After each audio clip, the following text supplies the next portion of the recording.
Madame Robert. Oui, merci Monsieur le Président, Madame la Ministre. Alors moi, je vais un peu répéter ce qu'ont dit mes collègues, mais d'abord, je voudrais qu'on s'exprime devant cet amendement qui est quand même un vrai cavalier législatif. Là, quand même, il faut se le dire, et même la rapporteure l'a exprimé. D'autre part, que penser de cet amendement, si ce n'est qu'il vient régler une situation que le gouvernement a essayé de régler via un décret, que le Conseil d'État a retoqué à l'unanimité. Il faut quand même, là aussi, qu'on se le dise.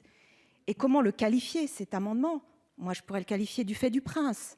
Parce qu'à un moment, la jurisprudence Georges Olin ou Notre-Dame de Paris, on va en avoir de nouveau.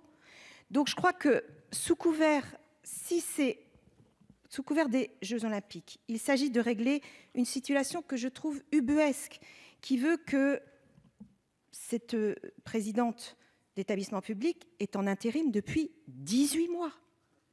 Alors, c'est vrai que notre collègue Pierre Ouzoulias l'a dit, et qu'elle aurait pu effectivement remplacer dans les règles de l'art à ce moment-là. Alors, je suis un peu triste de vous dire ça, mais je trouve que le procédé n'est pas correct, parce que c'est renvoyer une responsabilité du gouvernement au Parlement. Et nous prenons aujourd'hui cette responsabilité qui n'est pas la nôtre. Donc, non seulement je ne trouve pas ça correct, je ne trouve pas ça exemplaire, comme l'a dit le président Macron, cette république qualifiée d'exemplaire. Je ne trouve pas ça bien.